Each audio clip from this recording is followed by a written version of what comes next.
Eu sou Ana Teresa Borsari, sou casada, tenho 2 filhos, tenho 44 anos. Estou na Peugeot do Brasil desde 94. Fui formada em Direito, mas sou administradora e gestora por convicção.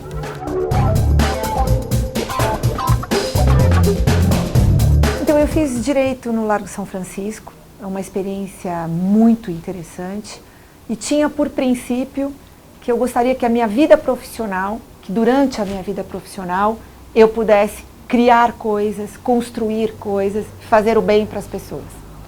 Foi nesse sentido que de uma maneira natural eu acabei ingressando no Procon, primeiro como estagiária e depois como diretora de atendimento do Procon, bem nova, justamente na época da elaboração e da promulgação do Código de Defesa do Consumidor. Então vivi na plenitude os princípios do Código de Defesa do Consumidor e conheci o cliente antes de mais nada.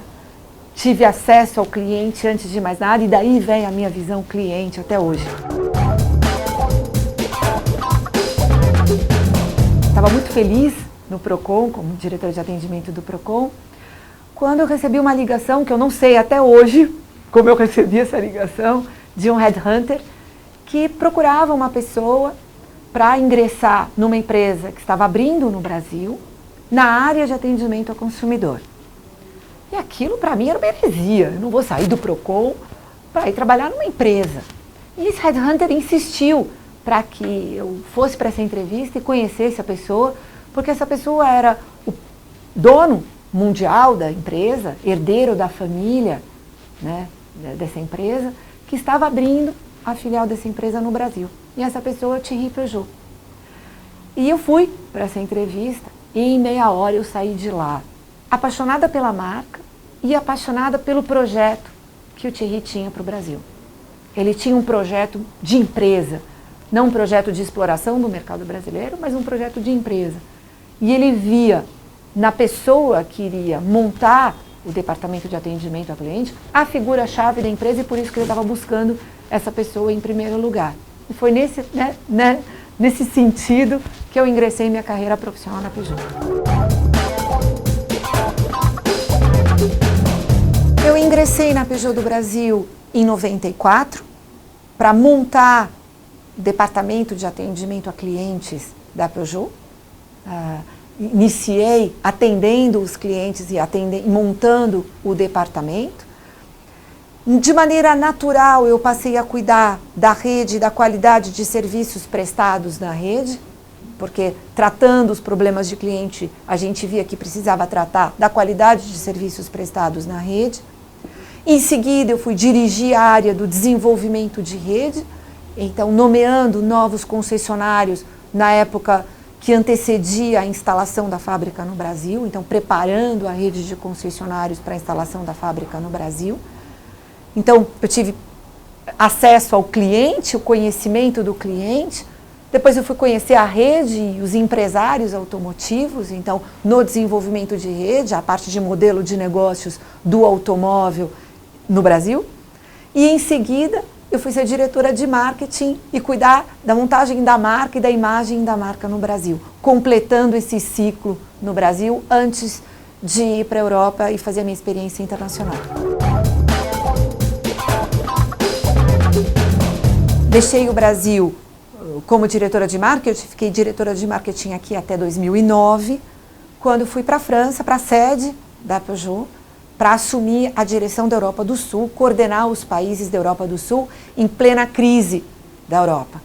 Então, a minha experiência de crises aqui foi muito produtiva para eles lá e eu explicava para eles que estavam com mercados caindo 8%, 9%, que aquilo não era crise. Fiquei na sede durante 1 ano, até receber a proposta de dirigir um país. Foi para isso que eu tinha saído, eu queria dirigir um país. E passei pela sede durante esse período de 1 ano e recebi a proposta de dirigir um país e fui dirigir a Peugeot na Eslovênia. Era uma quebra de paradigma para a Peugeot, porque a Peugeot nunca tinha tido uma mulher diretora de país. Eu fui a primeira mulher no mundo a assumir a gestão de um país.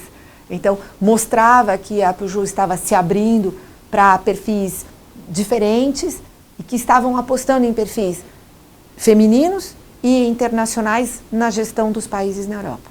Pude primeiro assumir a gestão da marca Peugeot na Eslovênia e em seguida eu fiz a fusão das duas marcas no país. Foi um movimento que aconteceu em todos os países da Europa, a criação de um back-office comum, a fusão de processos e a gestão única financeira, dando mais sinergia para as duas marcas, a marca Peugeot e a marca Citroën, na Eslovênia. Isso durante 3 anos foi o período que eu fiquei lá nesse processo. Mas a Eslovênia, em particular, é um país que me transformou. Me transformou não só do ponto de vista profissional, porque encontrei profissionais de uma experiência, de uma eficiência, de um profissionalismo sem comparação. E eles advêm do fato de ser um país que foi comunista até 20 anos atrás. Então as pessoas trabalham com muito foco profissional, com muito foco na eficiência, mas principalmente um país onde os valores familiares, os valores morais, os valores éticos são muito arraigados e uma sociedade muito próxima, sem diferenças sociais importantes. Isso transforma as pessoas e transforma o seu jeito de trabalhar e o seu jeito de ser.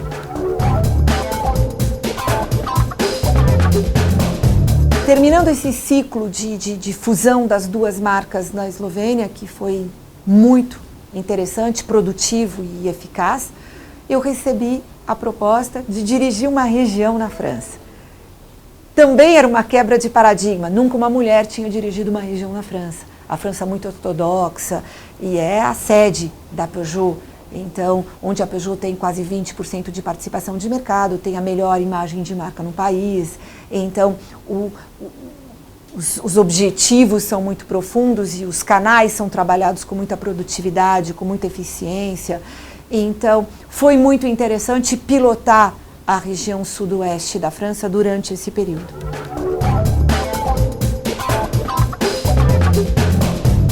Na Eslovênia, esse processo, ele triplicou a rentabilidade das duas marcas na Eslovênia durante esse período.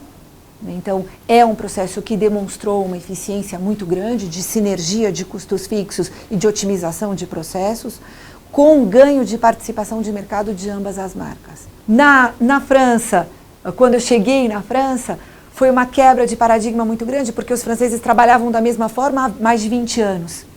E o brasileiro, e durante esse período que eu passei fora, eu percebi que o brasileiro tem uma capacidade de encontrar saídas para os obstáculos que é única.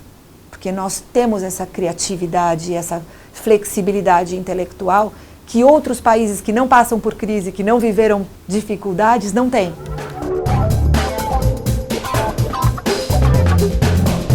Eu começo a ficar especialista em crises. Desde que tenha um país em crise, eu vou ser chamada. Então, é lógico que depois de 6 anos de experiência internacional, eu queria voltar para casa. Eu sentia muita falta dos brasileiros e do Brasil. E gostaria de dar essa raiz brasileira para os meus filhos. Então, a volta me pareceu natural.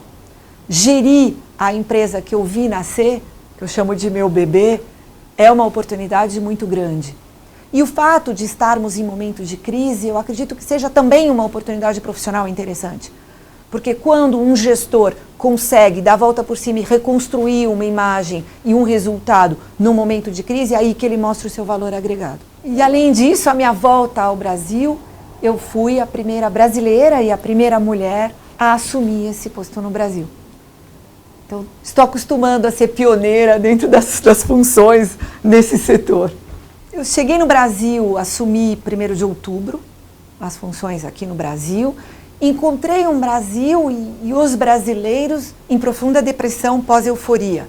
Mas como eu não vivi euforia, eu não estou em depressão. Então eu estou meio fora da sintonia dos brasileiros.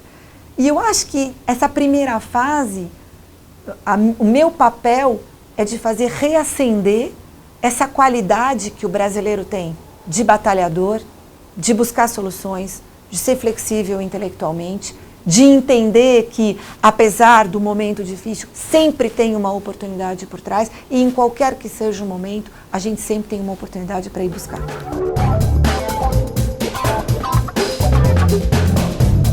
E sucesso profissional é fazer com que as pessoas encontrem felicidade e cresçam profissionalmente enquanto eu estiver como gestor. É saber que eu saio da França e as pessoas que estão lá trabalham melhor, têm melhor eficiência e cresceram profissionalmente após a minha passagem.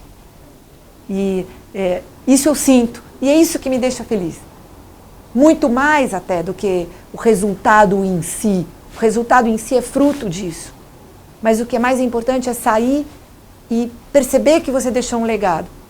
Um legado, não só um legado de eficiência de processo, de eficiência profissional, mas um legado enquanto ética, enquanto valores, enquanto jeito de trabalhar, enquanto demonstrar que você pode fazer eficiência e ser ético ao mesmo tempo. Fazer eficiência e fazer as pessoas crescerem profissionalmente ao mesmo tempo. E muitas vezes você precisa ser duro para que as pessoas cresçam. Exigente para que as pessoas cresçam. E é na exigência que você faz crescer. A gente aprende isso educando os nossos filhos, né? A gente precisa ser exigente. Quanto mais exigente, mais eles crescem e mais a gente fica feliz com o crescimento deles. Eu acho que o mais importante é você dar tudo de si. Se você não fez o seu melhor, se você não deu o melhor de si, você vai acabar o processo frustrado sem saber se você poderia ter tido sucesso ou não. Não espere que a coisa aconteça. Muitas vezes eu percebo que a gente fica passivo, esperando que a coisa aconteça. Qualquer que seja o contexto e qualquer que seja o momento, se você der o melhor de si, no final, apesar do resultado, você não vai ter a frustração de não ter dado o melhor que você podia.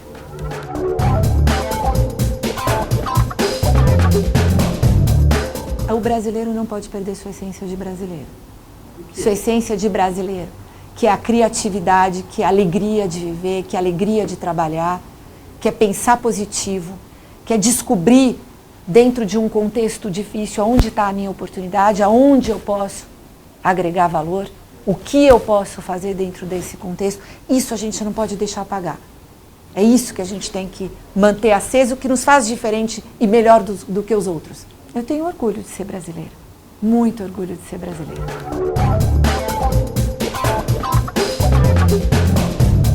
O que eu queria é que a minha passagem e que a minha carreira deixasse construído a construção de uma empresa que pode ter sucesso, que pode ter resultados, que pode crescer como marca e como imagem de marca e como resultado comercial, mantendo as pessoas dentro de um ambiente feliz, dentro de um ambiente positivo, dentro de um ambiente de crescimento profissional. O que vale não é o que você fala, né? É o que você deixa e o que as pessoas, quando elas saem, elas falam em relação ao que elas viveram com você, a experiência que você deixa. É isso que faz a diferença. Né? O que me dá prazer é saber que hoje eu recebo um e-mail da Eslovênia, do cara que fala assim, não, aquilo que você plantou aqui germinou e está dando frutos e é isso que vai. É para isso que a gente vive. Né? A gente vive para o legado que a gente deixa nas pessoas. Porque os resultados eles passam, eles viram passado. Mas aquilo que a gente faz de crescimento nas pessoas com as quais a gente trabalha é aquilo que a gente deixa. Senão não vale a pena trabalhar.